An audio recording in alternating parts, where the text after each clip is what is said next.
Hello, my brother. How are you? Can you please post my own story as hidden identity? I am a man who is married, and to the mother of my children, I do not even know where to start. All that I can say, even though I know that it might take a very long time for her to come across my confession. And if she ever comes across my confession, and if it happens that at that time I would have since died because of the rituals that I did, I just want her to know that this is more like an open letter to her, even though she does not know at this point that this is a letter that I am sending to her. I just want to thank you for the gift that you gave me, the gift of my children. When I look at my kids, my heart jumps with joy, but at the same time, it breaks so much for you. It breaks so much because I know that the future of my kids, it is quite bleak and dim. The future of my generation, my grandkids, I have already messed it up. Before they are even born, there is already a curse, an evil spirit that is waiting to mess up their lives because I just wanted to enjoy this life. At that time, I was just a young man when I performed these rituals. Unlike my wise friend, he chose something that was far much better than the thing that I chose. Well, let me tell you a little bit about this friend of mine.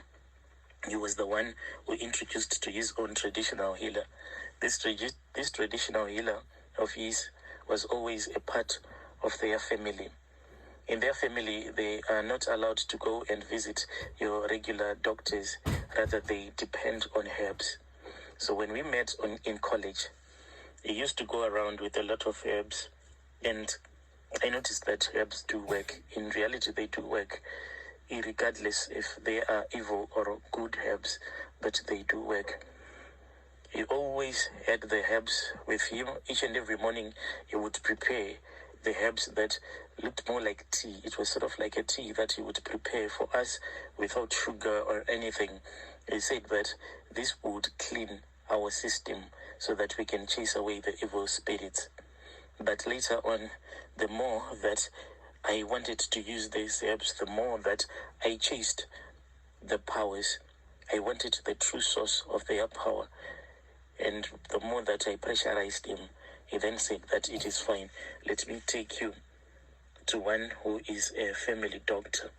When I arrived there, I saw that this was not a doctor, a regular doctor, a medical one, but it was a traditional one.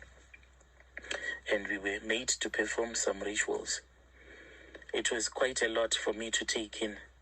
But even up until today, me and him, because of the things that happened on that fateful night, when we were made to sleep with each other throughout the night, this brought us even closer. But as for him, he does not have any children because he sacrificed his own seed. He was made to sleep with this other wooden doll. And he told me that as he was sleeping with that wooden doll, it felt as if it was real. Soon after he had finished sleeping with that wooden doll, he had to assist me because my rituals, they required that I do have kids, and these kids, after my own lifetime, after I have enjoyed this life, then my kids and the kids that they will have, they will suffer until maybe one that will be risen by God will break that entire generational curse.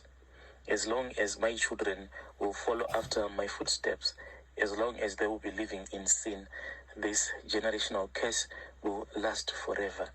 It needs someone's blood for it to be washed clean so that my entire generation can live a free life again.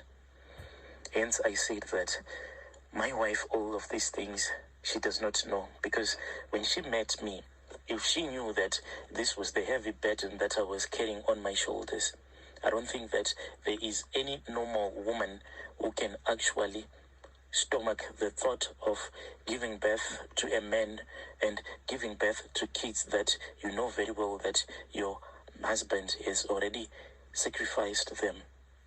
And this is an ongoing thing it has no ending at all as long as they live in sin.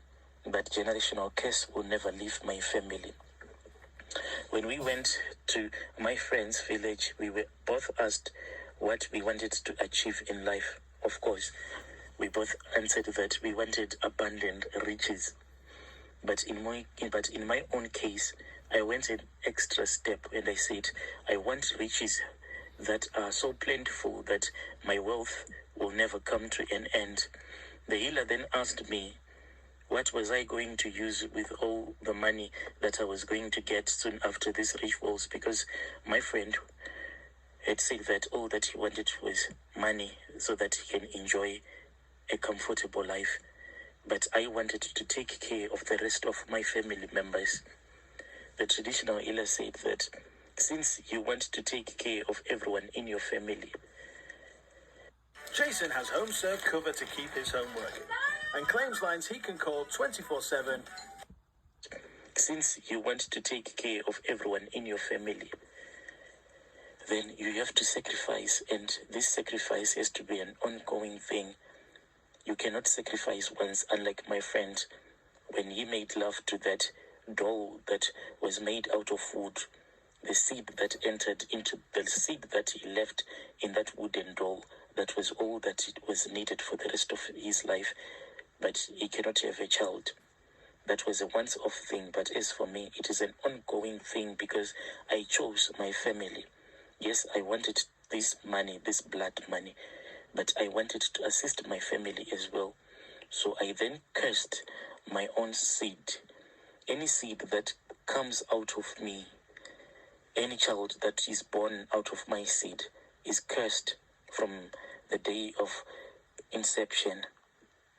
So my brother, going back in the past, I still remember that our problems started when my father passed away. My father, he was a good man. He was in the army. He had tried so much to provide a good life for me, my mother, and my little sister, whom I will call Ati.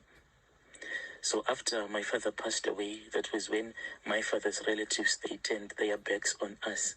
Some of the greedy ones, they took our cows. I still remember Mama said that these cows, after they had taken the cows from her, Mama was told that since my father's relatives were still alive, these cows, they belonged to them.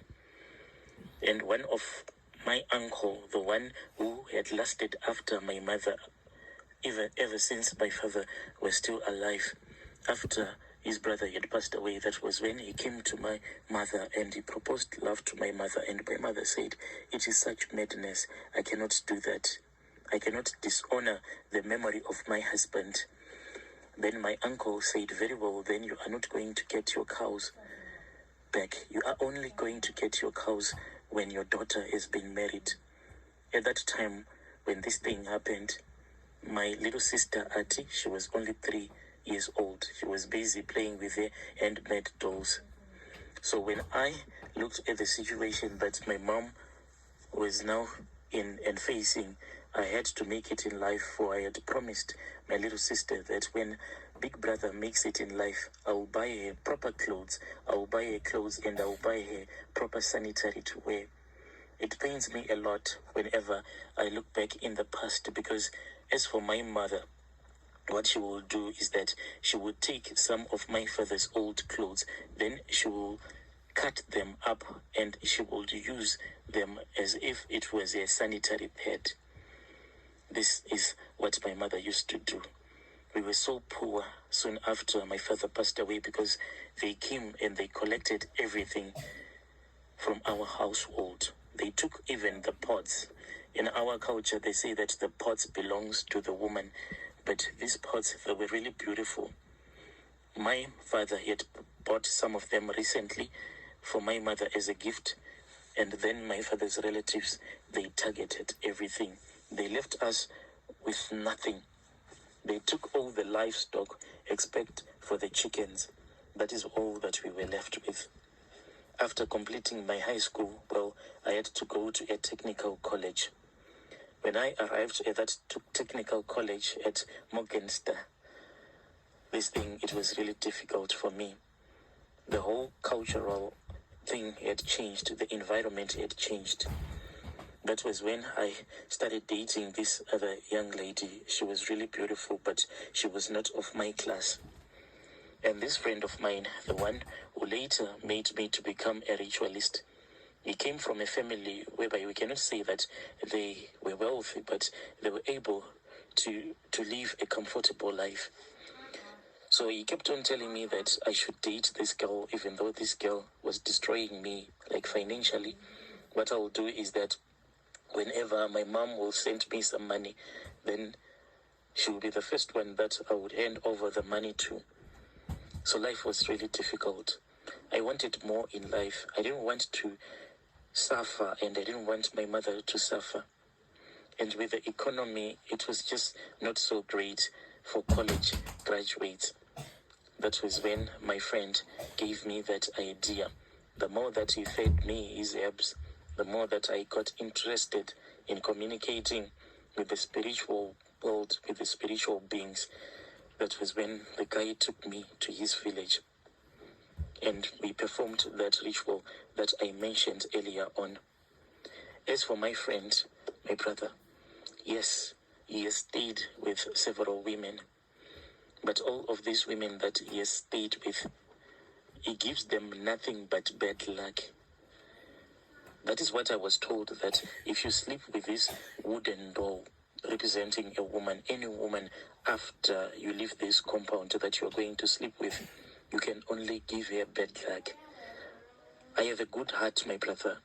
I then thought to myself, well, if I am going to enjoy my life by sleeping with other women and giving them bad luck, that is just pure evil. And I thought that what I was doing by sacrificing my own seed so that my future generations can suffer, so that I can enjoy, I thought that it was actually a good deed that I was doing. But now that I am all grown up, when I look at my wife, when I look at my beautiful kids, I feel so sorry for them.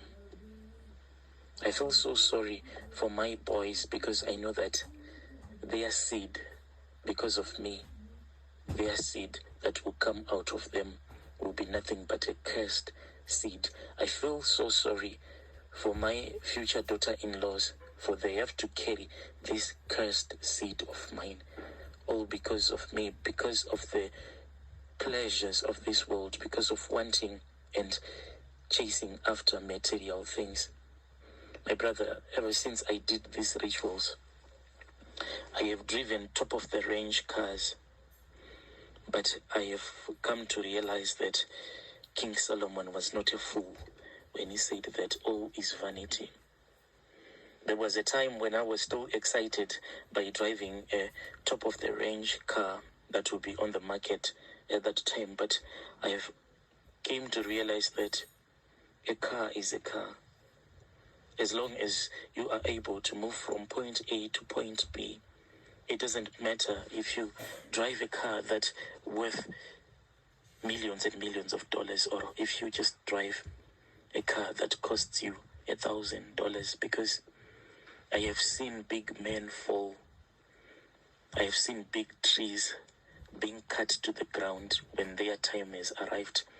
I have seen men that did far scarier sacrifices, but they have since died, and their empires, their little empires that they had once built straight from the ground with the assistance of charms and rituals, those empires, they collapse. As for me, my brother, when I die, I am not going to leave any wealth behind. The traditional healer once laughed with me when I went back to renew these charms, because there is a time frame whereby I have to go and renew the charms. He laughed at me and he said that, so all of this that you are doing, all of this money that you have, do you know that when you die, the money will follow you? It is like, the thing that he was trying to tell me was like, when I die, the house, the cars, the money, it's more like they will be buried with me in my grave. As for my kids, I will leave nothing behind for them. Anything that I purchased using this ritual money, all of it will eventually die. The businesses that I have invested into, they will never live off those investments. They will just disappear into thin air.